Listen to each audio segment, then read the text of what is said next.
there are times where I even have the self-doubt where it's like, man, like I'm really putting myself out there.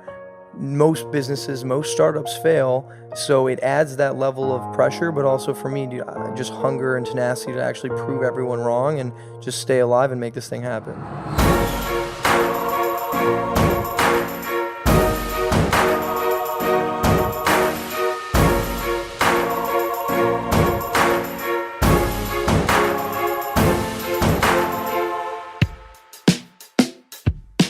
What's up, everyone? We're here on the Founder Hour podcast. I'm your co-host, Posh, and I'm Pat. And we're here with David Greenfeld, who's one of the co-founders of Dream Pops. And like I was saying earlier, this is probably the best start to the podcast because I'm literally eating a popsicle, which tastes great. I think there's a coconut latte. Yeah, I'm eating the chocolate line, and it's unreal. Pat's having the chocolate line, and David's having absolutely nothing because he probably has had so many. I have had popsicles. 500 Dream Pops already today. Yeah. There you go. And that he's on the Dream Pop diet, which we'll get into his whole diet. He had told us he's a vegan, so we'll dive into that after. But David, thank you for having us, and thank you for being on the show. Of course, thank you for having me. I appreciate it, guys. Yeah. Of course.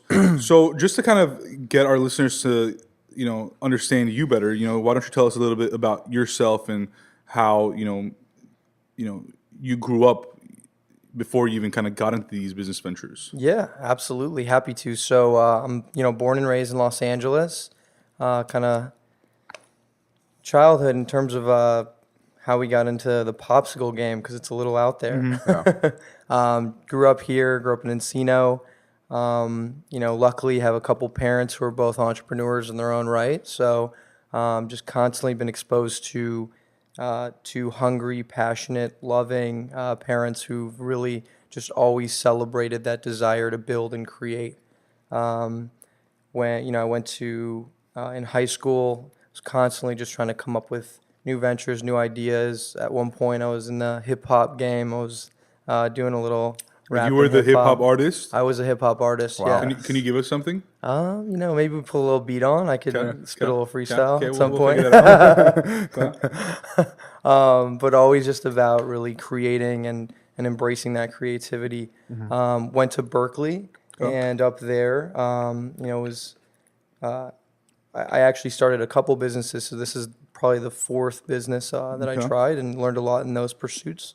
First company in high school I started, it was just a sunglasses company where we were really trying to replicate a bit of a Tom's model where we would buy a pair of sunglasses, a lot like what Warby Parker is doing now, buy a pair of sunglasses and give a pair away and kind of help someone with issues related to vision and vision impairment. Anyway, so after that, in college, I would call the next real business was called Just Wine, and we were trying to make a premium boxed wine concept where you take the apple box and affordable but really quality wine. We actually got into a couple Whole Foods stores, and it's a pretty funny story. With boxed wine, you have these bladders that if you have a little bit of yeast in those bladders, they actually explode. And so with our filler, we didn't really do the due diligence. And we had a couple pallets of boxed wine exploding in Whole Foods. So that was the end of my in the Whole Food stores. Yeah, so that was the end of my kind of good marketing career. Though. Yeah, it was great. No, but it blew up on us. But it was a really great learning experience. Exactly, really great learning experience. And then after that, I really transitioned. It kind of taught me that. You need to do your diligence and have the right partners involved and really understand what the hell you're doing. So I realized, maybe I should go be and push me to really be an investment banker and go down that route. I was going to ask, what did you study at Berkeley? Studied business, so business administration. And initially I was really opposed to going down the finance route. Yeah. But it kind of sucks you in because I studied business to undergrad. And literally I was the only student in my class that didn't want to go into investment banking. Okay. Because I remember everyone what do you want to be? And I was everyone's an investment banker. I'm I'm over here trying to figure out how to start my own business. I already knew, but it sounds like, you kind of had that as maybe a fallback or what was your thinking? Exactly. I think just being surrounded by everyone who's really pushed towards consulting, law, becoming a doctor or that investment banking path. Mm-hmm. Because look, it's structured. Mm-hmm. You get the tools that are necessary. I think a lot of people, especially like our generation, entrepreneurship is what we see across every media channel platform. Everyone loves Gary Vaynerchuk and that self-made hustler and entrepreneur. But I really think a lot of people, and myself included, learn the hard way. We lack the school or the tools and the actual skill set that it takes to go out and build a company. And so eventually the idea with going into banking, and I got a great opportunity, was, okay, I can see how these businesses are capitalized, operated, get that tool and skill set, and then really apply it when I'm ready. And that was 4.5 years for me to really go and build a company the real way. And so that's kind of how that transition How many happened. years were you an investment banker? About 4.5 years. And so I was specifically focused on consumer M&A. I was at a company called Houlihan Lokey here in Los Angeles. Yep. And I was a lot initially for the first year and a half. It was technology media companies, and then I transitioned over to consumer, which is what I'm genuinely passionate about. And I actually I was lucky enough to, with them, they moved me to Milan for 2 years, where I was doing cross-border M&A. And just being out there, living in Milan, not speaking Italian, But luckily, eating amazing Italian food, I hope. it was unbelievable. I'm sure it helped your fashion sense too. A little bit. Yes, yeah, no, there's a lot in Dream Pops. There's a lot of that inspiration on the fashion side too, and kind of merging fashion aesthetic with healthy and better for you foods. So yeah, I lived out there. I loved it. It was lucky. It was just a number of things connecting that led me to really pursue the Dream Pops concept. So I'm curious. You mentioned like your parents were entrepreneurs. Like what spaces were they in? Like what did they do? yeah, really unique. My mom is actually a rabbi, and she's got her own minyan. It's called Nachshon Minyan. Okay. So it's funny. Her name's Judy, and her concept is just enough Judaism, and really like with religion now, I think it gets really challenging for us to find our own sense of spirituality. So she's kind of rebranded and reimagined Judaism for our generation, which is pretty cool. I love religion, so I mean, I don't want to go too deep into it, but I also do want to, because I think that's interesting. I'm glad you brought it up. But how did that shape you growing up? Yeah, I went to an all Jewish high school. Where New Community Jewish High School. It's now called D Toledo. Yeah, shout out. Loved it. It was great. Gave me a sense of Judaism and community. But I think as you get older, as we're out on our own trying to figure out what that means for us, she really has allowed, as opposed to having religion forced on you, they've really allowed us to really figure it out for ourselves, which I think is important. So yeah, I don't know. And then on my dad was actually in the entertainment industry, so had a marketing agency called the Amp Farm that was really focused on movies, television, etc., and the movie trailers that you'd see in movie theaters, creating those, and just seeing, I guess, just two creative beasts in their own right. It was really awesome to be around. So after this 4.5 years of kind of corporate America and investment banking, and obviously learning how companies are financed and just how they're operating and whatnot, when did you realize, okay, it was time to leave it and pursue what you had already pursued before that, and kind of be your own boss? Yeah, I'm to be honest, I'm a antsy, I'm a fidgeter. You can see my foot bouncing throughout this whole. Don't worry, I'm the same way. And while we're doing that, I'm gonna get another Dream Pop, by the Do way. you sweat a lot too? Because I sweat like Yeah, definitely. Yeah. I'm just constantly in motion. I can't sit. So the act of just being at the desk 10, 12, 14-hour days Disaster. in the cubicle, I'm sure you guys can relate to that. Yeah, that's the worst. It's a good question. When did I know? So it really, I genuinely look back and I think about how everything kind of transpired.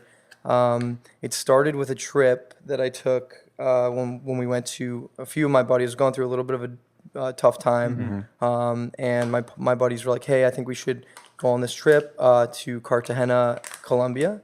And it was a lot of college friends. We went down there looking for some inspiration. It was, I hadn't been really working on anything creatively. When I was down there, I saw these paleta shops on every corner, these popsicles, these better for you healthy fruit popsicles.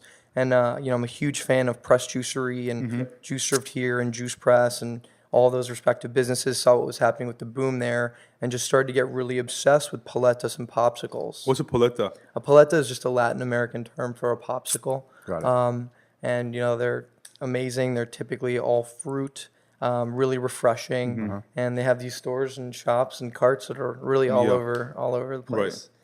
And so naturally, I started to think, I wonder, I really don't see a lot of innovation in ice cream novelties and better for you ice cream. This was right before Halo Top really had their huge inflection point. Right. Called my buddy David Cohen, who's a co-founder and incredible at what he does on the ops side, and he had been working for a bagel truck, Yeasty Boys Bagels, and had a lot of experience just with food. And I said, hey man, what do you think about popsicles? So we went and bought a ton of popsicles. I started pulling research reports on ice cream and looking at Skinny Cow and Talenti and Halo Top and Arctic Zero and all these other brands that are out there, and thought it was really interesting. And so that happened to be right before I moved to Milan, which was the birthplace of ice cream and gelato. And with all the food innovation that was happening in Europe, I was sitting, I'd be working during the day and I'd go out to lunch and I would just look around the, Brera, which is the arts district, and I just constantly have my eye out trying to figure out, is there an ice cream concept? Is there a food concept? Is there something? And naturally it just gravitated towards this. I was on as I was at work, I was constantly on these food blogs. And I saw this European food blog that had my now partner David Marks, who's the food scientist who engineered the product, and it showed a beta version of what he was doing and building. And then I just picked up the phone and I sent him a couple emails with no luck. I found a phone number, I called him. I was like, what the hell do you want, man? You've been emailing me like crazy. He was in Berlin, and I said, David, I'm a huge fan of what you're building. I think it's really interesting. Would love to come. I'm in Milan. I'd love to come fly to Berlin to your food kitchen, your science kitchen, try the product, and maybe there's something there. And he's like, all right, sure. This is pretty weird, but come on over, come on through. So I booked a ticket the next weekend. I went out to Berlin. I went to this really, interesting food kitchen. I tried the product, and right then and there, I knew that this, I kid you not, I was just like, this is it. Was it the same product? It was, yeah. I mean, it was like, it wasn't Different quite design, as maybe? healthy, Yeah. a little bit different design, and no brand name, but, he had been working on this. Tried it, and then, the second, I knew it, and I said, his dream was to always bring this to the States and California. He had a couple failed business ventures, and I was like, I think we gotta, partner and bring this out to LA. I think it'll be a huge hit. Wow. So what was the next step? I mean, you had your buddy, the other David. Yep. Which There's 3 Davids, by the way. Yeah, Davids, sorry, so- 3 Davids. so for I guess the sake of not getting everyone confused, should you say like DC, DG, and DM? That's exactly how we do it. Yep. So Exactly. you had This DC. is DG, by the way. I'm Yeah, DG. He's DG. So you had DC, who was working at another company. Yep. And then you had How did you know? DM. How did you know DC? Grew up 3rd grade, elementary school friends, and I think I hear a lot of founder stories where you just it's tough to find somebody that's going to co-founder. go in the trenches with you that you trust, Right. with your life. It sounds like you guys have a little bit of a similar story. I don't know. totally. How'd you guys meet? We How did met we at meet? USC Yeah. Okay, there you go. Yeah. in 2011. And obviously, I always say like, oh, find someone who can like complement. Like, if you're like strong in something and they're strong in something, then you can complement each other. Like, how do you see that dynamic working between the 3 of you? Yeah, it was perfectly complementary. So I'm more of the finance and marketing guy.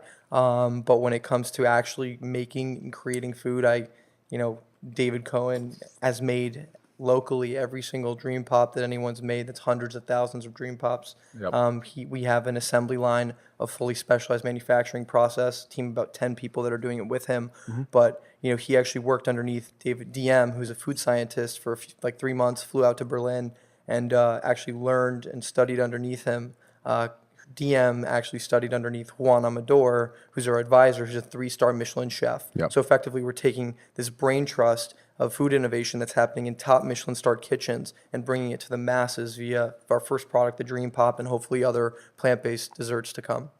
Very interesting. So As I eat this and taste some, this is the Berry Dreams. I love podcasts where I can eat. It's like a dream come true. But it literally, I mean, the term plant-based or vegan or soy-free, I mean, as I read this, it's like free of everything. that's what every product is now. So the first time I bought, I'm a big Whole Foods guy. So when at one point I was trying to like eat healthy, but I had a craving and I still try it. But I just had like an ice cream craving. So I went to Whole Foods and I think I saw Arctic Zero, Halo Top, like all those things. And I think the first time I bought Arctic Zero. So it literally said dairy free, soy free, gluten free, just everything free. Yeah. So when I'm paying for it, the one's like, "Oh, what is this?" I was like, honestly, like I don't know, but it says everything's free. I'm like, I hope it's not taste free, Of course. And so I ate it, and it was definitely taste free. Like it tasted like I was eating air. I was like, I'd rather just Chalky. breathe. Yeah, just terrible. disgusting. Terrible yeah. aftertaste. But as I eat this, it literally tastes like like a very like nice smoothie, like a Yep. fruit smoothie. Very It has refreshing a lot and of light. flavors, yeah. And I wish it was kind of like I go to Equinox, so I wish like Equinox had like a partnership with you guys, so that I could just pick it up on the way out and just eat a refreshing ass ice cream pops. It's funny you say that. I Maybe look get some at protein in there. yeah, no, and, Yeah. and we've got a protein protein. rendition that we're working on. It's really about being grab and go. I love companies like Yeah. Perfect Bar. I don't know if you guys are Perfect Bar fans. They took a protein bar and refrigerated it when most people told them from a supply chain standpoint that wasn't possible. But it's Right. way more refreshing. Yeah. I love what our X Bar has done, and Peter Hall and those guys. But really, I think there's an opportunity for a grab and go, better for you snack that can be frozen, like you Right. said, at a fitness studio or wherever you might be. So How has the kind of like decline in retail impacted you guys? So I know you guys are in like what 5 Starbucks locations right now. yeah, so 5 in Los Angeles, and we were in 10 in Portland, so 15 Okay. total. 15 total. How has that process kind of been for you guys? I mean, as far as supply chain goes, like this is a frozen food item. Like Yeah. do you have to order like dry ice? Like how does that work out? Yeah, I mean, there are a ton of challenges just with frozen and perishable. We're manufacturing everything on our own in Los Angeles. With Starbucks, we actually are popping up, for 3 months straight since July. Basically, we have a pop-up bar. We have a freezer. We're delivering them to those respective locations. We're staffing the locations with our own Dream Team members. But it's self-distributed. And as we continue to scale, we're working with distributors and third parties, frozen LTL trucks that can deliver your product to and from any location.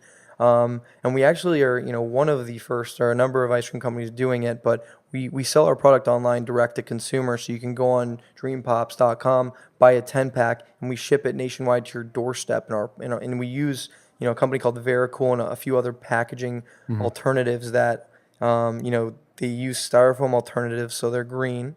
But they allow us with a brick of dry ice and with some micro beads and other types of packaging solutions to get about 60 hours from door to door. Wow. And we guarantee 48-hour delivery. So it's interesting, 5-10 years ago, that was impossible. Right. Perishable shipping just was non-existent. Ice cream online, no way.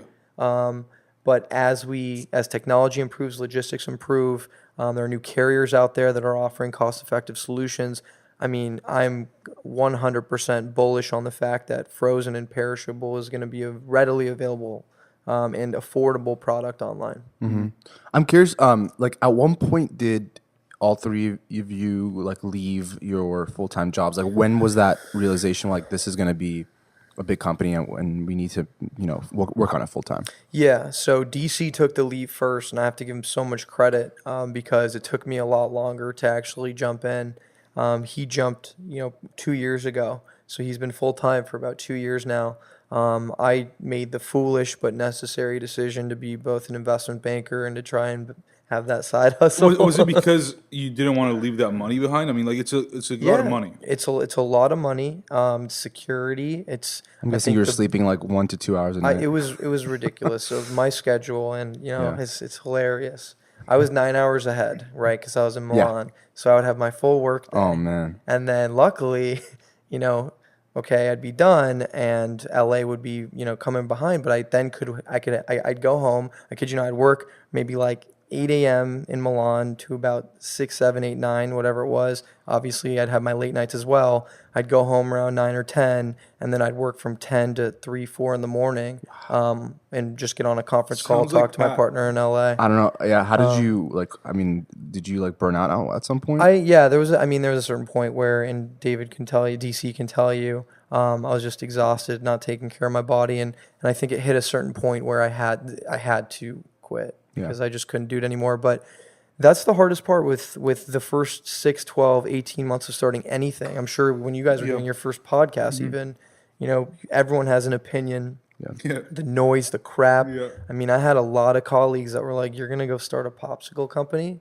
and it's like, no, man. Like I'm creating like a plant-based dessert platform various products, and I want to kind of reinvent indulgence and sweets. But you just have to say, really say fuck it and just believe in yourself. Yeah. And I'm glad we're discussing this because, we sit down with like startup founders, like big company founders, individual influencers. Like, so we have a good mix of people, but we always hear that we don't talk enough about like the struggles of, starting a company, maintaining a company, growing a company. And, for us, for Pat and I, we have all these ideas, we're like, oh, it's gonna be the next $1 billion idea. We're gonna do this, we're gonna do that. I'm sure every, entrepreneur, whatever, has had that, has had that moments. But the hardest part is really like, especially like, when you're young, you have student loans like we do, and you just have expenses. It's hard to not have a full-time job that's paying you a consistent salary. So, I mean, what was it like? Or, you came up with this idea, right, essentially? Yes. So, I mean, it was a team effort. it was I a don't team wanna take effort, full credit, right? no, But like, you it kind of was had the three of us. realization when you went to Colombia, Yes, and then yes. you kind of stars aligned. You met this guy in Berlin, but even though it was like kind of your brainchild, or the three of you, you still had. I mean, what was it that was like? Maybe it's not gonna work out. Like, do you ever have that? Dude, of course. And I it's funny. You hear these founders, like, you rarely hear founders that are like, I knew it. Like, I was 100% all in. Yeah. And even as you're progressing at each stage, there are various levels of self-doubt and fear of failure. Even now, after we've raised some money and really seen some success and some traction, there's constantly dealing with fear. Because like mentally, like you already leveled up, so now you're not even looking back anymore. It's like now your threshold is like in that whatever that part of your journey that you're in. Yeah. So now you compare you don't want to compare, but you just naturally do. Like where are these companies at, or where So yeah, I think that's where it comes from. Here's where my realization hit, and I was lucky. Look, I worked with this really great. I was referred through a friend of a friend. He's like a life coach, really great dude. I meet with him every Sunday. I've never met him in person, but I FaceTime with him, and he's incredible. Kai, shout out to Kai. I was really struggling with just going for it and quitting and leaving everything on the table because I struggled to even get to that position. I had to kick my ass, and it's you're with your colleagues, you're making good money, you feel good about yourself. I'm not saying it's the right path for everyone. What I will say is it came down to this. I'm like, okay, I'm in my latter half of my 20s. I can get really comfortable to this standard of living, which is great. And by the way, entrepreneurship is not for everyone. It's a battle. It's looking into the abyss. It's trusting that you're going to just figure it out and get really uncomfortable and push through. But in my mind, I was like, okay, if I'm really going to like take a hack at this and go all in, I'm not going to do it in 29, 30, 31, 32 when I probably have a family or a very serious significant other. I've got a mortgage. I've got things tying me down, expectations, and I'm accustomed to living to that level for too many years. And it actually kind of freaked me out. I was like, I was really excited with where I had gotten, but I was like nervous because I knew the more that I'd go up the corporate ladder, the harder it would be to just quit and go do something. And you're getting older, so like you're getting to that point where you're gonna have a mortgage, and now you're tied down and you can't leave. Exactly. Yeah. Exactly. And so it was this realization that okay, I have to do this. If I do not make myself uncomfortable, cut ties with that standard of living. And frankly, like I did, I quit my job and I moved home with my mom and, rent free. Thank you so much to my mom for supporting me through that. And it was really, there are a lot of sacrifices that are made. You're, no longer really going out to like shop and buy things for yourself, and you're completely allocating your time, your money, and, yourself. Which is really hard to do. So kudos to you for doing that. I mean, Thanks. big time. Like like once you're attached to a certain lifestyle and like you kind of have to detach yourself at that point. Like I can't maintain this lifestyle anymore. Like I got to be kind of like a nomad, just kind of like on my own and trying to just hustle and grind and. Which I think, Pat and I hate these like entrepreneurs that like will have like swipe up for my free webinar, like, drives me insane. And they characterize entrepreneurship as like a very sexy, very attainable, like something that everybody should be doing, you know? And I mean, again, like, and it's awesome that like entrepreneurship now, or being an entrepreneur is like a buzzword type thing. Like, people like it, but at the same time, like, I don't really believe that those people that are calling themselves entrepreneurs are really entrepreneurs. Like, usually when you are an entrepreneur, you don't have time to call yourself an entrepreneur. Like, you're literally just not sleeping most of the time. You're always hustling. You're doing multiple things. You're trying to make, at the same time, you're trying to make money. It's not all about the money, but you need that money to survive somehow and live. So it's not fun, like, especially in the beginning. It's not glamorous at all. Yeah, at all. You think, and look, you look at Hollywood, you look at the Social Network, Yeah. which probably produced millions of entrepreneurs who should not be entrepreneurs. And dude, by the way, there are times where I even have the self-doubt where it's like, man, like I'm really putting myself out there. Most businesses, most startups fail. So it adds that level of pressure, but also for me, dude, just hunger and tenacity to actually prove everyone wrong and just stay alive and make this thing happen. Is it easier that you have two people that, you know, are also in on the ride with you? No question. I think, sole proprietors, people who are just building businesses on their own. Wow. Like I could not, on my own, I could not be anywhere near what we did with Dream Pops. Don't think I could be successful on my own right now. And in this like early stage, I mean, when you do have that type of self-doubt, and I'm sure all three of you have it because it's so early on and you don't know what's going to happen, like how, I know it's obviously important to be open with each other and, have an open like line of communication, but like how have you been able to maintain that? I mean, do you guys like just kind of have like check-ins with each other all the time? Like, I'm just curious, like how you... Yeah, I think we pump each other up. We each have our own respective low points, and when one's down, I'm lucky. DC is like just such an optimistic, hungry, fierce, tenacious partner, and just has battled through some health issues that have put things in perspective and helped me. He's battled cancer and he's doing well. And when I hear about that versus, here's the reality. I'm lucky. The fact that I can even go build a company and have had people and friends and community support me to go do that. Like, okay, my worst situation is this thing fails, and then guess what? I'm going to go build the next thing. There are when you have that perspective, and he oftentimes will push me and he'll be like, dude, like we're out here like building a company and creating something. Like we're lucky. Like, yeah, and I kind of feel like in this day and age, like it's because it's getting like more and more common to do this. I kind of feel like that stigma of like, once I take the leap and I start my own business, I can't ever go back. And if I ever need to like work somewhere, like the truth is you can. I don't think anyone's looking at it like, yeah, oh wow, like you want to start your own business, like you're not gonna have a spot in a company. Like, yeah, like if anything ever hits the fan and you need to like make money to survive, like just something that I've realized, like that's my mindset. And I know Gary Vee, I think says this all the time too, is like you can always go back and work somewhere, but like now's the time in this like kind of age, Yeah, when you're nimble and you 40. you can go jump into an apartment with 5 guys and pay a couple $100 rent. I don't know if you guys know John Coogan, like the Soylent story. Those guys there's like 6 of them in an apartment just cranking out ideas and concepts. I mean, the older you get, like when you're pushing mid-30s, you can do it. Yeah. It just gets a lot more challenging. But it's back to risk profile, and that's why I said it's not for everyone, because there's a ton of risk that comes with it, both financially, emotionally. It's really taxing. But I guess the way I saw it was, I thought it was more risky to sit and not grow and not push myself and not get new tools, because when you're working in an investment bank or any other respective corporate firm, you get really good at a specific skill set. And for me, I was learning a ton, and I would have continued becoming more technical at modeling and pattern recognition, and understanding what made for a good company and how to continue doing M&A.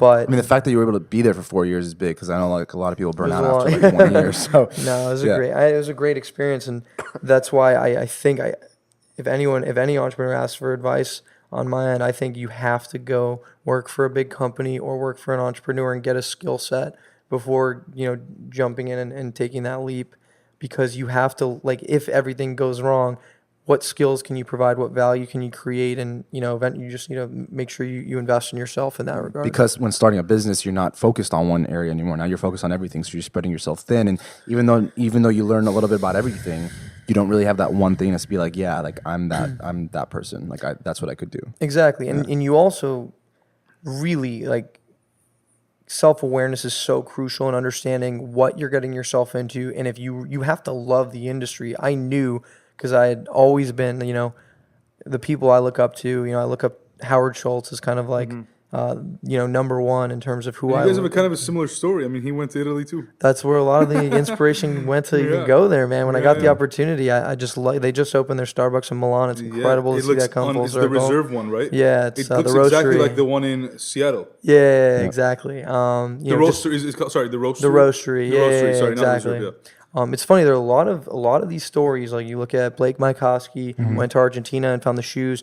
Howard Schultz took the romance of the barista stand in Verona and Milan and brought that here. Oftentimes, and that's why I made the move to Milan. One of our friends, I think, who actually we were at his restaurant last night. But have you heard of Baccaro? Yeah. So Bobby had gone to Italy as well, I think, and Baccari is like more of like an Italian type concept like that. So, and we always talk about this, like the whole traveling thing and going and experiencing other stuff. I think that's like essential, especially when you're young and like have more time than when you become a family person. It becomes so much harder, both financially and timing wise. It's wild. Like you go to another country, you experience another culture, and things stick out. Yeah. You're like, okay, this is a really interesting restaurant concept or food product or technology. And you see both ways, that cross-pollination. I see tech companies that are being plopped down in Milan and then vice versa, and same with food and beverage concepts. And that's where I think a lot of the really interesting, exciting innovation comes from.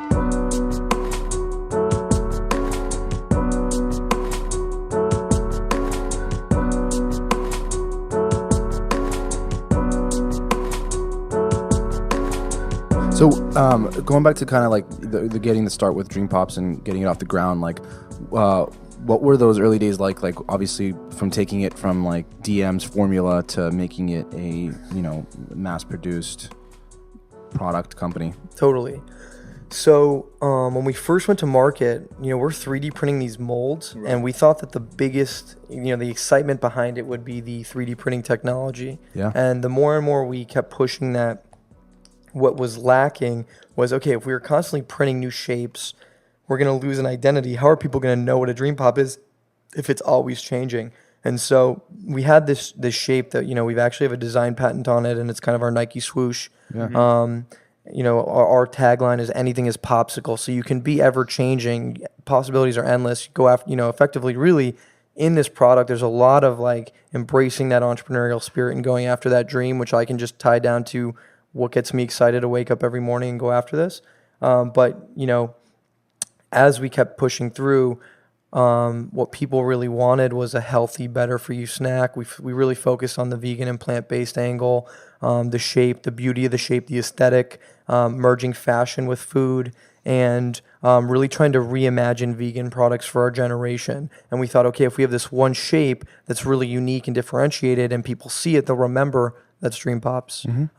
So what did we do? So it's funny, we just started doing pop-ups with big brands. We're like, hey, do people like it? So we grabbed our first 100 closest friends and sounding board. We're like, guys, do you like this popsicle? Like, what do you think? First step is like, do people eat it? I'll be honest, like 97 out of that 100 group like the popsicle. And I'm like, okay, I think we have something differentiated, unique, and that tastes really good.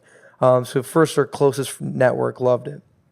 Then started, using some of the skills that I had at the investment bank, putting these pitch decks together, and I just started going out, and DC started going out, pitching these businesses and saying, hey guys, like, we'd love to do a pop-up for you. We'd love to create a custom formula or a custom pop-up bar or a co-branded formula, and just go out there. And the pitch was, we wanted to create food as an advertising vehicle. So we're going to engage your customer or drive traffic to your store with a product that's never been seen before and a product that we can actually customize and tailor for you. So we went to Beats by Dre and we said, hey guys, we can 3D print a Beats by Dre headphone pop for your Coachella party, and people and fans will interact with the logo that's edible, that's consumable, they'll Instagram it, and that's kind of what happened. And then it kind of, we actually created this pop-up and experiential marketing business, or an outsourced R&D food lab, as our 2017 business. That's all we were doing. Really? Co-branding, working with, Patron, Casamigos,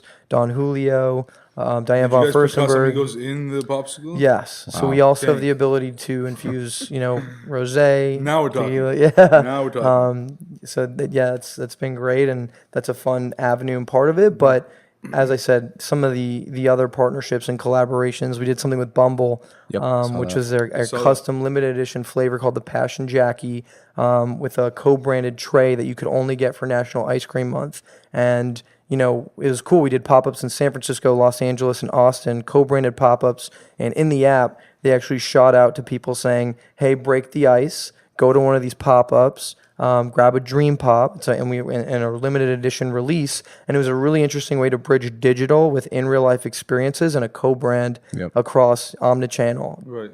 Instagram, email, in real life, in the app, and that was really successful for us. So this was like, I mean, at this time, were you selling direct to consumer or not yet? So that Bumble collab happened this year. Yeah. But I'll go back to 16 and 17. Those were pop-ups. We'd be selling these pop-up experiential packages to businesses and just building up a business that way, and keeping the lights on, generating cash. Yeah. Built a profitable business. It was all self-funded. So me and my partner DC, we self-funded the business. We didn't want to raise any money, dilute ourselves unnecessarily.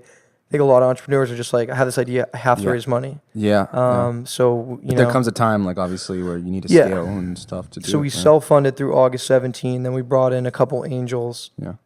And in that fundraise of August 17, the idea was, okay, we have this pop-ups business, but what we want to create is a real CPG company. And so that's how we developed the e-commerce direct-to-consumer platform. And on top of that, our long-term strategy for the rest of 18 and 19, which is going to be wholesale. We raised the money to build the e-com site, which launched in May. It's going really well. And then we launched Starbucks in July, which is those pouches that you guys have for wholesale. And David, going back to, you mentioned fundraising both on the angel side and also did you guys do like a venture round or anything like that? We're actually doing that now. doing So we're that now? kicking that off through the end of the year. But so we raised what I would call like a pre-seed. Okay. Then we raised a pre-seed in April of this year. Okay. And now we're raising our real seed. Got it. But as I said, really tried to just raise as little money as necessary to show proof of concept before putting in that real round, which is going to be at the end of this year. Right. So my question is, and I think a lot of entrepreneurs, especially really young entrepreneurs that are starting their first company, they really kind of have this like fantasy about fundraising and like, venture capital. But what is that process like for you, or how was it like for you? And was it easy to find the investors and pitch them and convince them, persuade them that this is going to be worth their money and energy and commitment? Not easy. I think that there is a huge disconnect, and that's why I love stories like the Movement story. Those guys didn't even raise money, and that's the best. That's the best way to do it. If you can build a business where you don't need to raise money.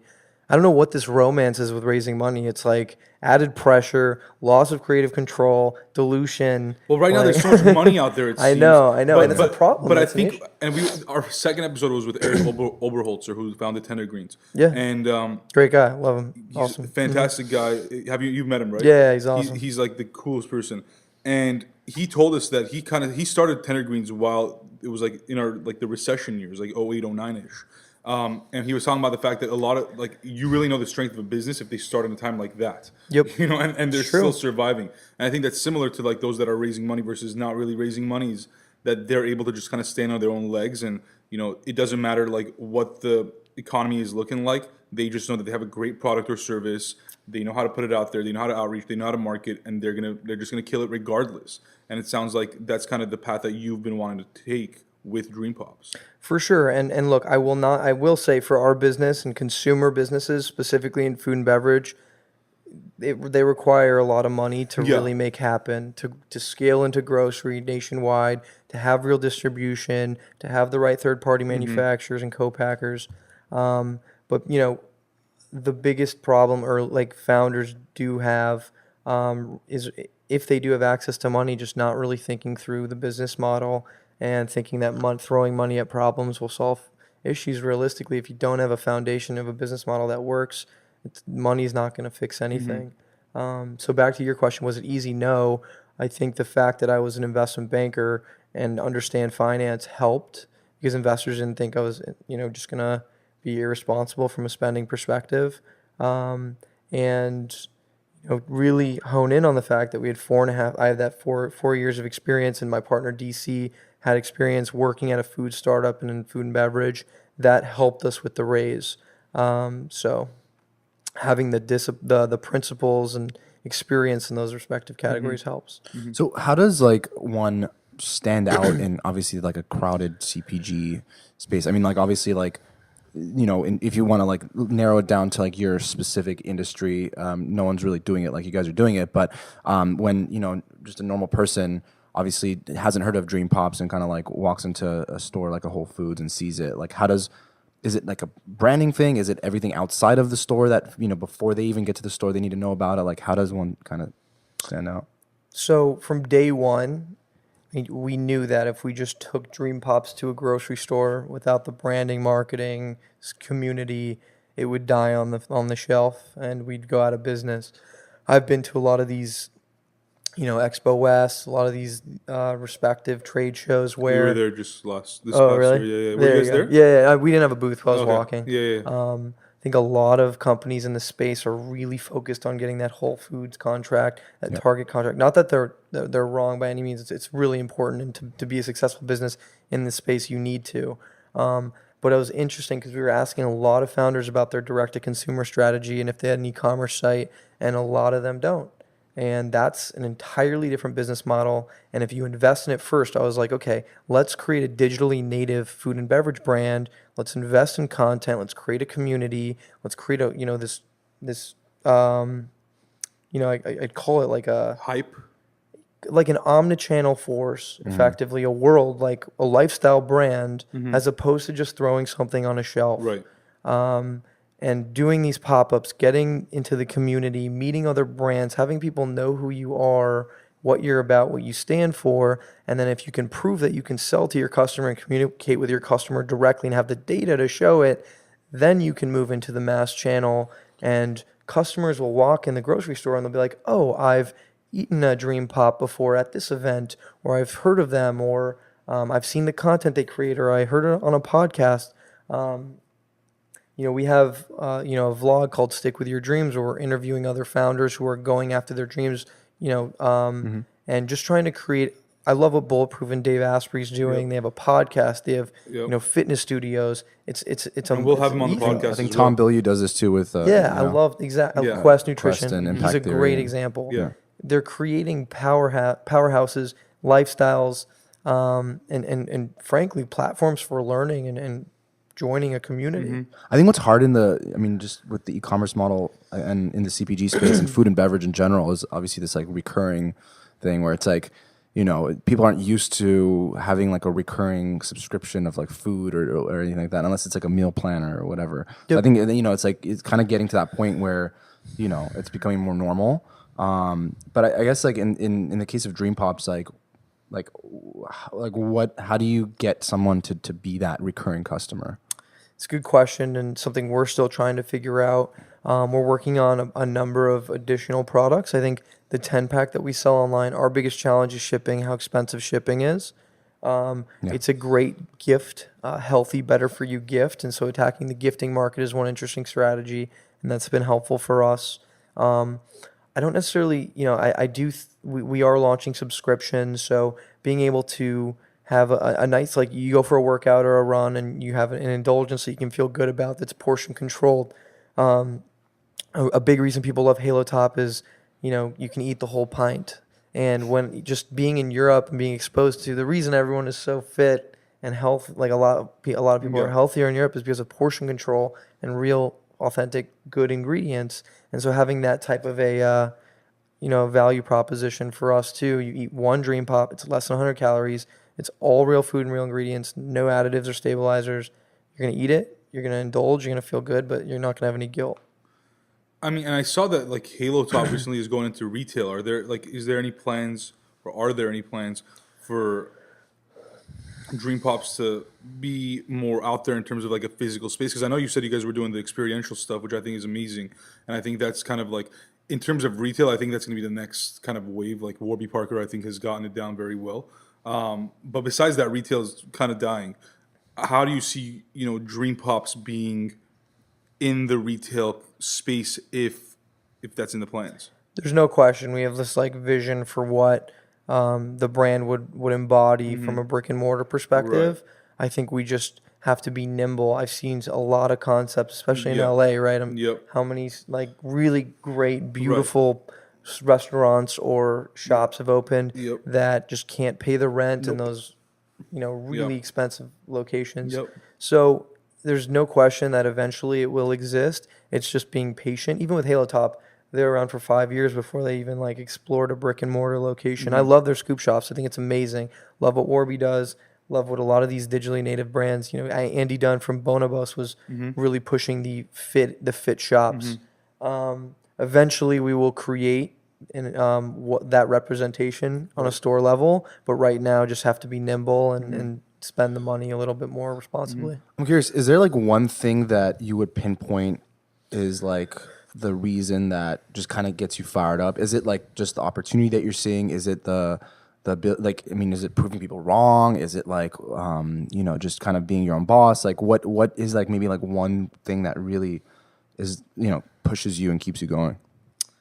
Yeah, I mean, I will be totally frank. There are days where, you feel like everything is going wrong, putting out fires, things aren't working, something's broken, many things are broken.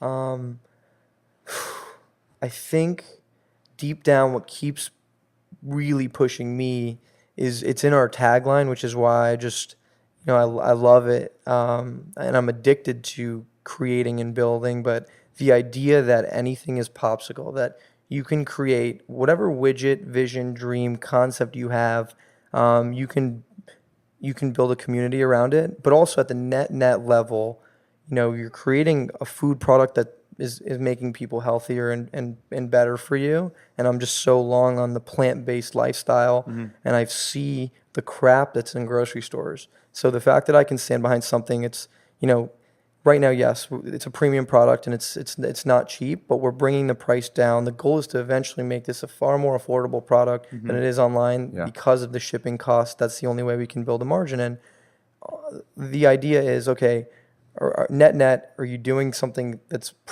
that's good? Yes, we're giving people a healthy ice cream alternative too.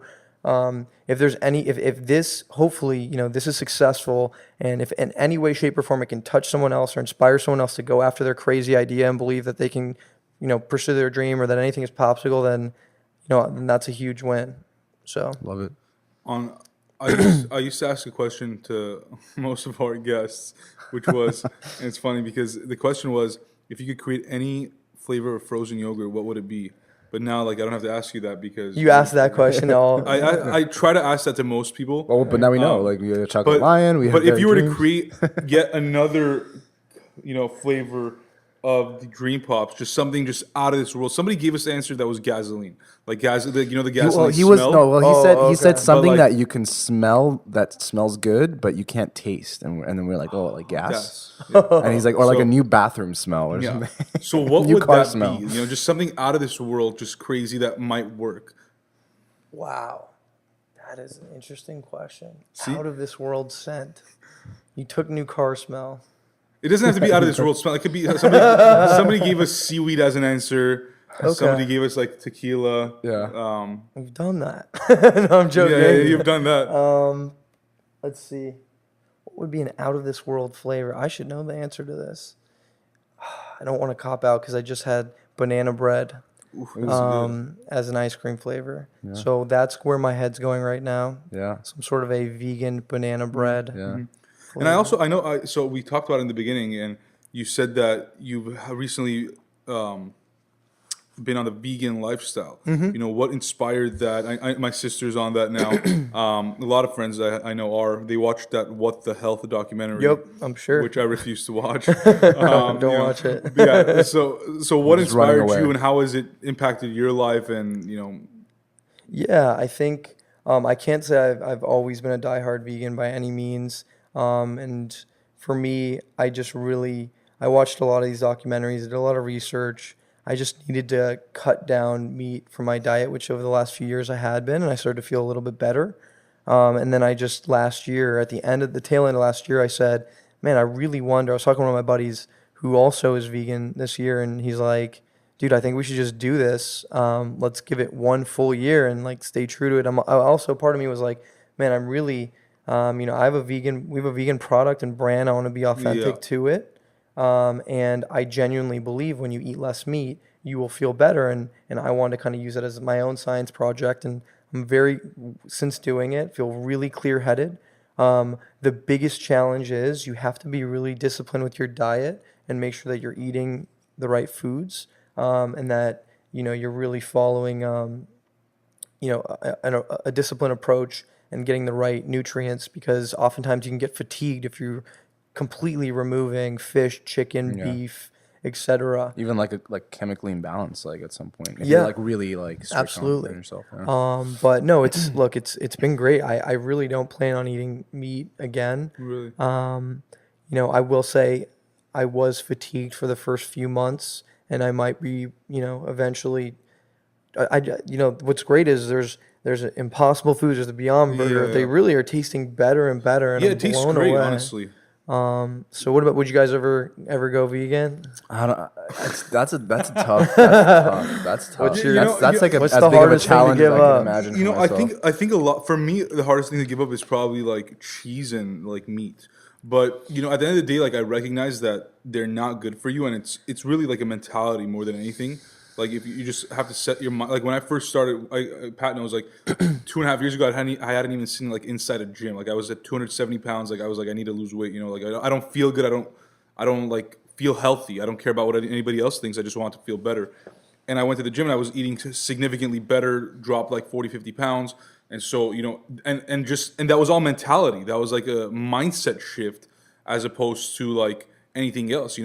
It's easy to, once you set your mind to it, you can do it, right? So to answer, it's a hard question to answer. I think it would have to be a mentality kind of thing for me where I sit down with myself, but I don't want it to get to the point where, I have to not eat it, right? Like when your doctor's like, like you're gonna die of this, or you have your chances of like heart disease or whatever, cancer, are gonna increase if you continue on this path. I don't want to get to that point. So I think for me, starting off with limiting those things are probably a better, better I have like option. one main reason, and it's eggs. Dude, just egg. love There's eggs. like plant-based eggs. I know. Alternatives, you gotta try them. Can we try that out? I do have high cholesterol, so maybe one day There you go. But yeah, I'll listen to my body. And It's all about mentality, whether it's like food, entrepreneurship. I mean, really, honestly, like not to bring it back to like business, but a lot of this stuff, like a lot of those people that are successful in whatever they do, like for example, like Dave Asprey with Bulletproof, like the guy was like what 350, 400 pounds, and like the whole bulletproof lifestyle. Like, and I have friends that follow the lifestyle, and and obviously from that he created all these products and he's killing it. But again, like if you don't set your mind to it and really focus on like that whole lifestyle change, like that alteration of everything you've been doing and doing it now in a different way, you can't half-ass it. It's not one of those things that, oh, like let me be vegan for a month. Like it's gonna be worse after. Like you're gonna double down on the meat that you didn't have. So I don't know. Maybe I will be like for now. Like I just enjoy meat. I think being like Middle Eastern, like we grow up around like everything that's unhealthy. And all our food is like just like we eat like basically like steak tartare, like as like it's like one of my favorite dishes. So it's hard. Like, of course. Just the thought of it is making me kind of sad. But thankfully I had 2 dream pops that helped that There out. you go. But yeah, it's hope maybe one day I will be. I think the title is something that I don't like, but I just would like plant-based. I think is better. yeah, I totally believe it that you just get Yeah, more like yeah. clear-headed and like even energetic. Like Yeah. at some point, you kind of your body gets used to it, and you're Yeah. able to, like you said, compensate with other types of food. And because sometimes you do feel like like I'm sure. Lethargic. Yeah, exactly. Like when you have a lot to consume heavy food. Yeah, feel like you eat bloated like a and- big when Yeah. you eat a ton of like whether it's burgers or steak, whatever. And you it like is. you love it at the moment, and then afterwards you immediately regret it. You're you're like, like, what did I just do "Fuck, to dude." myself? I've just noticed also. I don't know if you guys see the same. Like if you sit in a number of coffee shops, the amount of people that are ordering nut milks or dairy alternatives and are just not eating dairy ice cream. Every ice cream out there, a major ice cream brand, novelty brand is launching a plant-based option.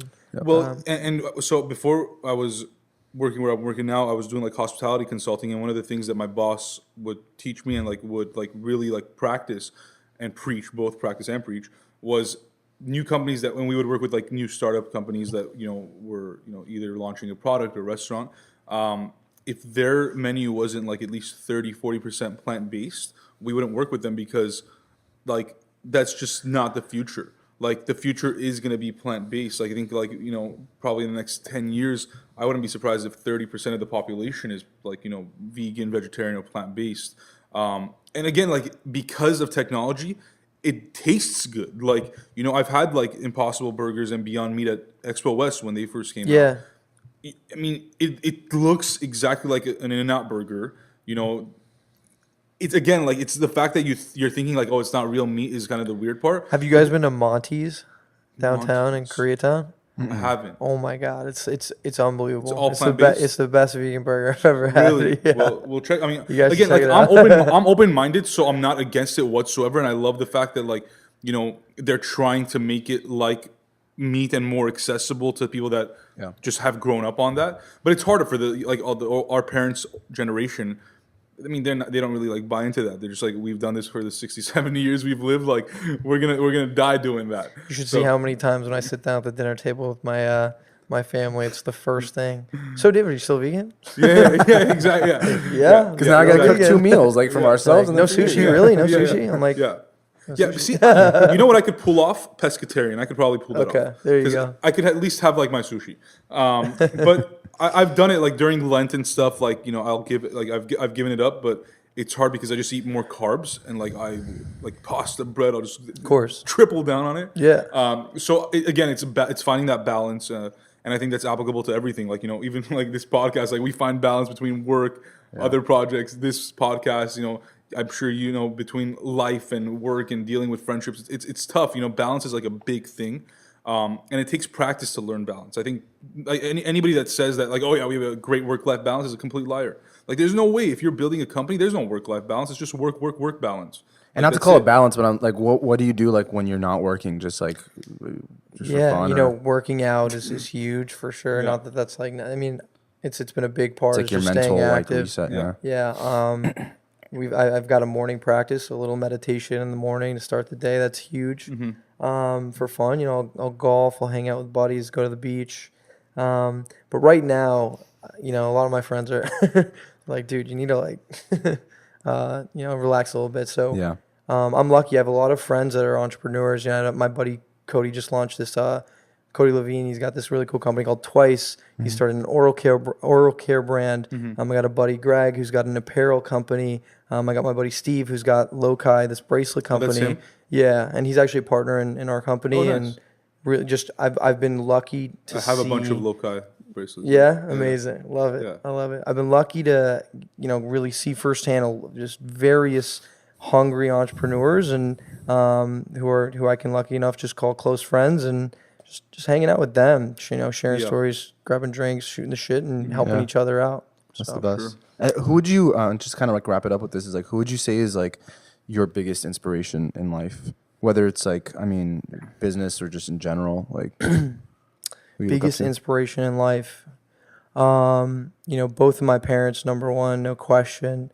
When it comes to real role models, as I said, Howard Schultz is like, Yeah. Who I aspire to really embrace that level of passion and creativity. I heard this story that, when he was raising his first round to really go out and he had Il Giornale and he was building additional, he was trying to really buy Starbucks. He took, hundreds of no's from investors. People thought he was crazy. You want to sell a $5 cup of coffee? Are you nuts? His podcast on how I built I this built was this so probably the best one on how I built this in my opinion. so good. Yeah. I love Gary Vee. I love, is it Tom is it Belaya? Tom Bilyeu. Bilyeu. I think. Love Quest, the story. Yeah. It's tough to say favorites. I also just am obsessed with founder stories. So that's why I was so excited to come on your guys' show.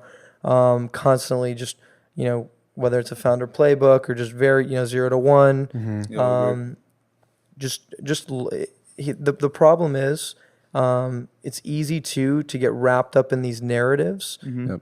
We're all just people. You can really go out and build whatever it is you want.